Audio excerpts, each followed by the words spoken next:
The Addams family is the brainchild of Charles Addams. This wealthy and mainly eccentric family is portrayed to enjoy everything macabre and grotesque. They first appeared in a series of 150 single-panel comics, with about half of them published in The New Yorker from 1938 to 1988. And since then, the Addams family has been featured in a range of other media as well, which include TV shows, films, video games, comic books, and even a musical. But what makes this family so bizarre to everyone? Well, as we dig deeper, we realize that maybe it's the unknown that bothers us about this family, and that's what we'll be listing down today. Now, without any further ado, let's take a look at 15 mysteries about the one and only Addams family. But before we go into our explanation, we have a very small request. If you like our content, please support us by subscribing to our channel. This is a small click for you, but for us, it means a lot. Thank you. Let's begin. Gomez, the eccentric businessman. Gomez Addams' secretive business phone calls and vague investments are a central part of his character's charm. This is also a subtle nod in the Addams Family universe, with the meaning behind this being that Gomez doesn't approach business with a conventional mindset. It implies that his success is a whimsical accident, or a fluke, rather than a result of any form of strategic planning. This could very well signify the indifference shown by the Addams family to traditional values. Now, Gomez is an extremely wealthy businessman who inherited a vast fortune, but his wealth is often joked about and intentionally kept as something vague to further emphasize his quirky personality. The phone calls he's seen busy with, often about far-fetched and weird ventures, are a key part of this. He is known for investing in things like a swamp for the sake of its scenic value. Along with that, there are investments in a buzzard farm and also a tombstone factory. These investments, however, would seem foolish to outsiders, but surprisingly, always seem to pay off. His success is a reflection of his confidence. He also proudly refers to himself as the Plunger, which is a nickname he believes signifies his savvy investment strategy, which is of sticking with a stock in spite of low fluctuations. However, this is a joke on his part, as the nickname was given to him by the Plumbers Union. The vagueness and eccentricity of his business ventures and their eventual success explain the Addams family's successful lifestyle. His wealth isn't the point, but rather the peculiar way in which he acquires and maintains it that defines his character. Gomez and his academic interests in law. Gomez Addams' character has an academic interest in law, and it's one of the most quirky and humorous aspects of him. He is a lawyer by trade who studied law at Gotham State University. However, his approach to his legal profession is as eccentric as he generally is, in a way that makes his serious practice of law seem like a source of macabre amusement. He was even voted most likely never to pass the bar by his classmates, and surprisingly, he wears this distinction as a badge of honor. But despite his education, Gomez rarely practices law and seems to take pleasure in his incompetence. This very running gag throughout the series shows his love for losing cases, while often proving to be causing harm to his clients. But he boasts about putting criminals behind bars even when he's acting as their defense attorney, by proudly claiming he has never sent an innocent man to jail. This is quite the contrast to a typical lawyer's goal, but for Gomez, it's a mark of his unique form of justice. This humorous take on his serious profession is further shown in the 1991 movie, where he acts as his attorney and, as per his prediction, loses the case. But while Gomez's legal career is a complete failure by conventional standards, it seems unimportant to his life due to his massive inherited wealth. He doesn't need to win cases to make a living, but he seems to simply enjoy the process, even if it leads to an absurd outcome that goes against him. In one episode, it's noted that while he has never won a case, he has technically never lost one as well. This is the kind of paradox that very well encapsulates his bizarre worldview. His legal interests are not about success or justice, but about indulging his passion for entertainment. This implies that for Gomez, every part of life, including a career in law, is an opportunity for some fun and eccentricity. Addams Family Mansion Origins. The origin of the Addams Family Mansion is a mystery that has evolved through different adaptations. The house first appeared in Charles Addams' original cartoons as a haunted mansion in ruins, which stood as a perfect backdrop for the lifestyle of a family like the Addamses. The house, from its very first appearance, was almost a character in itself by serving as the main setting for the family's antics.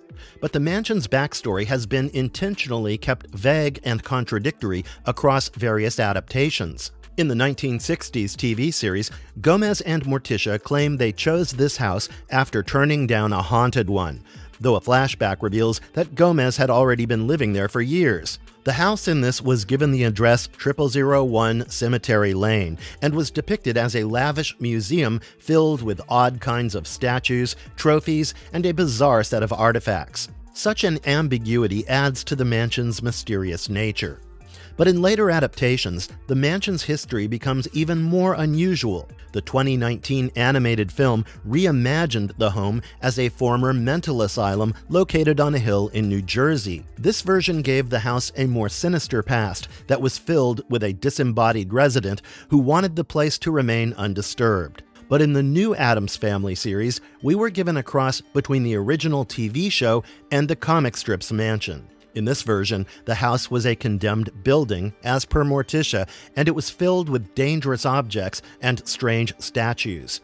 In this adaptation, Gomez and Morticia even thought the house was haunted when they first moved in, only to be disappointed that it wasn't, with a line that says, "But you can't have everything," though the existence of the ghost of Aunt Minerva, which we get to know later on, however, proves otherwise. Ultimately, the mansion's origin isn't a single cohesive explanation, but a collection of conflicting, morbid, and sometimes humorous stories that make the house a mysterious part of the whole Addams Family lore. Gomez and Morticia's romantic life. Gomez and Morticia's relationship is so intense and affectionate throughout adaptations because it was built on a foundation of complete mutual admiration and a shared love for not just each other, but also for all things macabre. And it worked because such a romantic dynamic for a couple on screen during that time was truly unique and defied all sitcom norms of its era. Their passionate and dramatic love was a breath of fresh air on television in the 1960s, which typically portrayed married couples with a much more reserved affection. The secret to their enduring romance is that their infatuation stage never ended. They remain as passionately attracted to each other as they were on the day they met. They are truly and madly in love, as they even shower each other with compliments and praise, and they can't fathom existing without one another. They even share many interests, such as dancing to romantic nights out in cemeteries, which is an act filled with magic in the air, according to them. And this mutual appreciation for death and decay means they understand one another on a deep level. While they say that opposites attract, in this case involving Morticia and Gomez, their shared love of the grotesque makes them as irresistible to each other as worms on a decaying corpse. On top of that, their open displays of affection were revolutionary for television at the time. They constantly gaze into each other's eyes and engage in playful banter that is full of genuine passion. Whether Gomez is buying Morticia a black negligee, or Morticia is telling Gomez how much he reminded her of a desperate howling demon, their constant physical affection and sweet talk are indicators of a marriage flooded with romance. And this is a core element of the show's appeal, that true love is about finding someone who shares your weirdness and loving them unconditionally for it. Unusual pets at the Addams household. The Addams family showcase a common love when it comes to welcoming incredibly odd pets into their home. They're drawn to creatures that seem like the mainstream society would consider unusual or grotesque, but the Addamses end up embracing these outcasts as members of their own family. Now, this choice of animal companions might possibly be an extension of their general worldview as well, as it's well known that they find beauty in the unconventional. And the pets, like the family, defy normal expectations and are treated with immense affection, whether it's Morticia nurturing a carnivorous plant or Pugsley bonding with an octopus. While we've met many of their unique companions across various adaptations, it seems unlikely we will ever meet them all, though the writers often introduce new pets, and those ones just end up adding to the already mysterious atmosphere of the household. Some of them, such as Pugsley's octopus Aristotle or Morticia's man-eating plant Cleopatra, have had prominent roles. Others, such as the family's pet lion called Kitty Cat, have been hinted at through mere dialogues, while many more are just suggested by strange noises or, at times, shadows in the background. But this constant addiction of new and strange animals ensures that the charm and mystery of the Addams household always evolves, usually leaving viewers to wonder what other peculiar creatures lurk within their walls. Cleopatra. And what even is that? Morticia's carnivorous plant is called Cleopatra. The show identifies this fictional plant as an African strangler. But the real mystery is how Morticia manages to care for such an aggressive and dangerous plant with such ease and affection. Now, it's known that Morticia grew Cleopatra from a seed, and her pet plant's diet consists of red fleshy meat, with her favorites being zebra burgers and yak meatballs. In the Addams household, Cleopatra is treated like any other beloved pet, even though she is seen frequently biting or trying to strangle visitors. But Morticia's claim that Cleopatra gets heartburn from eating people hints that, at some point, she has consumed a human. But this relationship between Morticia and Cleopatra is a key part of the former's character. It highlights her strange interests, yet her nurturing nature. For example, in the episode called Cleopatra Green of the Nile, the family is horrified to discover that Cleopatra is unwell because she has swallowed a priceless doll. The Addams' deep affection for the plant is further shown when Morticia nearly feeds Pugsley's pet octopus to it, and when Gomez, suffering from amnesia, attempts to cut the plant down, prompting Wednesday to even go on to call the act murder. Ultimately, Cleopatra's existence shows the family's ability to find beauty and joy in the morbid and grotesque, and their oddly close bond with the plant, which shows that their definition of family stretches beyond people, may also include a man-eating African strangler, Thing's original form and its evolution. Few characters are as beloved yet mysterious in the Addams family as Thing. The disembodied hand that serves as a loyal companion, Thing's original form was quite different from the iconic hand that we know today. In Charles Addams' original cartoons and books, Thing was never really completely shown. It was an unseen entity that was often described as something too horrifying for human eyes. And the Addams family simply called it Thing because its true form could not be identified. It was often depicted as a full creature peeking out from behind furniture or cabinets. While some rare instances hinted at a possibility of a full body, which included a head, torso, and limbs, the true theory behind it remained a secret, and this left the readers to wonder if it was once human or just always an independent creature.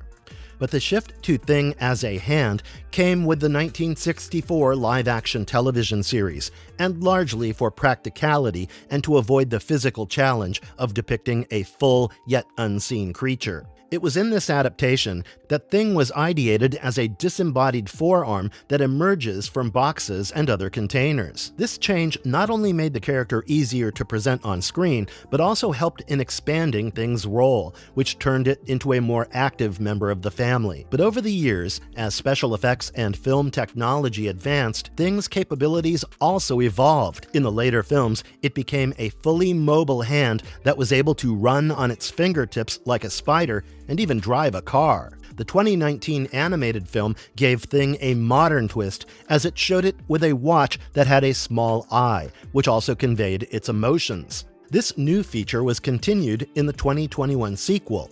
And most recently, in the 2022 hit Netflix series Wednesday, Thing's appearance was refined with makeup to give it a more stitched look, with the intention to further solidify its status as a weird yet very liked character. From an unseen full-bodied mystery to the expressive and helpful hand, Thing's journey is a very fascinating example of how a character can evolve yet leave the audience wondering more about it and where it came from. Handmade love. Thing's love life is not explored much, but he did once have mysterious handmade romance. This intriguing love story began with the introduction of Lady Fingers, a female handmaiden to Princess Millicent von Schlepp, also known as Aunt Millie. Lady Fingers, a refined hand who occasionally sported long red fingernails and lived in her box, was the female counterpart to Thing. The pair first met and instantly fell in love in the episode titled Morticia Meets Royalty. However, their budding romance was cut short when Gomez, Uncle Fester, and Grandmama, who couldn't stand Aunt Millie, harassed her until she left the Addams' home. Thing was heartbroken until the family finally convinced Princess Millicent to return. But much to Thing's dismay, she came back with a different handmaiden, this time with one named Mrs. Scratch, and this left his romantic quest unfinished. The fleeting romance between Thing and Lady Fingers showcases that even a disembodied hand in the Addams Family universe deserves a love story, no matter how brief, mysterious, or unexplainable. Lurch's instantaneous response to the gong, despite his general tendency not to show emotions. Despite his typically slow demeanor, Lurch, the towering butler of the Addams household, possesses a remarkably instantaneous reaction to the family's summons. The family calls for him by pulling a bell cord, which is shaped like a hangman's noose, as it produces a gong, loud enough to shake the house, and irrespective of where he is in that huge mansion, or even if he was not visible in the vicinity just moments before, Lurch appears almost instantly by asking his iconic question, "You rang?" This sudden magical appearance humorously contradicts his usually heavy-footed movements and a perpetually blank, emotionless expression on his face. This strange ability almost suggests that Lurch may be more than just a regular butler. Maybe he could himself be a part of the mansion's supernatural and mysterious nature. And while he maintains his pride and loyalty when doing his duties, this swift response hints that he is, in more ways than one, bound to the house and those living in it. Though he rarely shows emotions, Lurch's instantaneous arrival is a light-hearted and unexplainable quirk that makes him an essential part of the eerie charm that is so consistent within the Addams family. Uncle Fester and electricity. Uncle Fester's immunity to electricity is one of the lingering mysteries of the Addams family. The real story behind this bizarre quirk is that there isn't one definitive explanation for this random ability. Across the different types of adaptations, his power is presented as a part of him, and hence an unexplained and inherent trait rather than a scientifically backed ability. Charles Addams's original cartoons never offered a reason or a backstory for his eerie behavior. They were simply a part of his grotesque nature. In various media, the explanation for his electricity power is either left ambiguous or provided with a different backstory. The 1964 television series used Fester's electric abilities as a recurring quirk of his, in a way that he would put a light bulb in his mouth, which would immediately illuminate with a crackling noise, and then he would boast about having 110 volts of power. The show never gave a reason for this and just portrayed it as a unique family trait. And in the 1991 film The Addams Family, we see a specific origin story where Fester regained his memory after being struck by lightning. This event seemed to activate his powers, linking his electric abilities to a traumatic and also an identity-restoring incident. However, this explanation is unique just to that film's narrative and doesn't generally apply to other versions of the story. And more recently, the 2022 Netflix series Wednesday took his powers to a whole new level. In this adaptation, Uncle Fester can generate and shoot lightning directly from his hands. This ability also granted him a form of resistance to electric shock and even blunt force trauma. This is shown in a scene when a cannonball harmlessly bounces off his head. Ultimately, Uncle Fester's ability to not just withstand but also generate electricity is a key aspect of his character. Communication with Cousin It. Another mystery within the Addams family is how they managed to communicate with Cousin It. This hair-covered relative is understood by the other members of the family simply because of their dynamic nature as a family, and this whole family's ability to very easily understand him has been a common trait they all share, which shows a close-knit bond based on their common bizarreness, along with their acceptance of each other's eccentricities. Cousin It was an invention for the original 1964 television television series and not a character from the original Charles Addams' cartoons. The show established that his speech is an unintelligible, high-pitched gibberish that no outsider can understand. Yet to the Addams, it's a perfectly normal form of communication. When he speaks, they react as if he has delivered a perfectly coherent, articulate statement, and this often leads to humorous situations with completely baffled guests. Now, this communication quirk is more than just a joke. It's a key part of the family's characterization and acts like a metaphor. It highlights how the Addams live in their own world, as they operate their everyday life on a different wavelength from everyone else. In the 1991 film, there's a subtle hint that this understanding can be extended to others who are accepted into the family. When Margaret, the wife of the family lawyer Tully, begins to understand Cousin It's speech, it foreshadows her eventual acceptance of the family's bizarre world. Ultimately, there is no scientific or magical explanation for how they understand him. It's simply the Addams Family way. The extreme games of Wednesday and Pugsley. Wednesday and Pugsley's abilities to play extreme games seemingly unharmed isn't much explained, and rather never said to be related to genetics or something supernatural. It is instead said to be a core part of the Addams family's nature. Their apparent immunity to harm one another is a sign of the Addams family's indifference to pain, which sets them apart from ordinary people. And this trait is a characteristic of all Addamses, not just the children.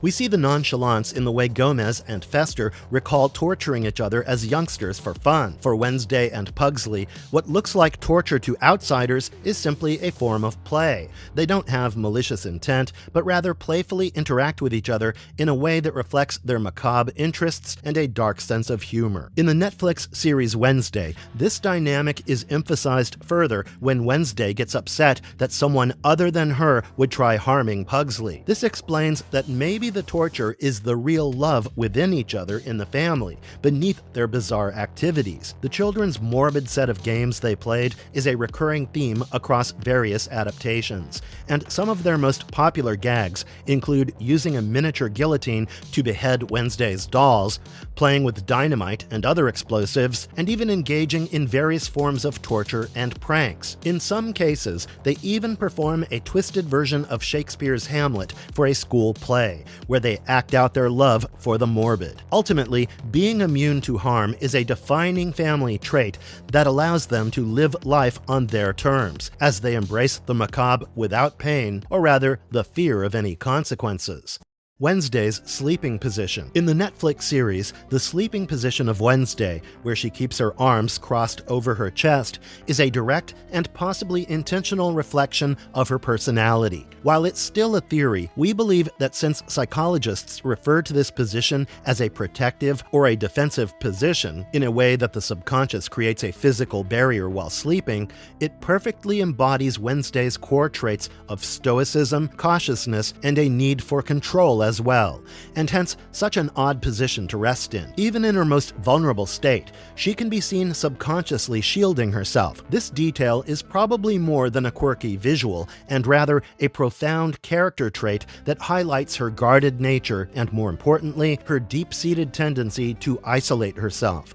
The act of crossing her arms is like her final line of defense against the outside world, and that showcases a possible distrust and also her need to maintain a sense of power even in her sleep.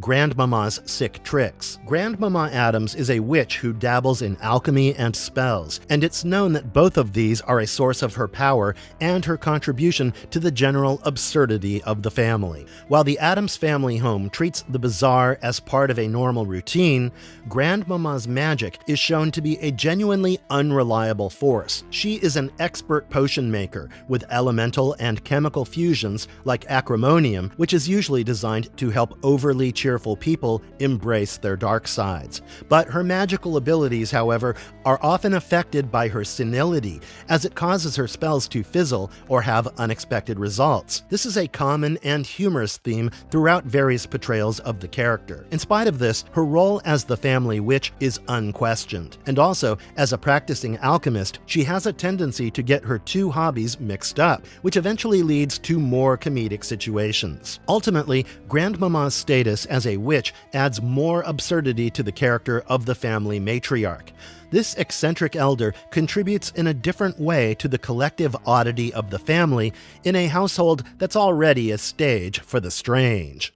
Oblivious to their absurdity, the Addams family's greatest mystery isn't their supernatural abilities or odd pets, but their complete obliviousness to their absurdity. This trait is the very foundation of their unique charm. They are said to be a satirically inverted representation of the ideal American family, who is eager for the macabre and lives a life that is like a funhouse mirror to what is considered normalcy.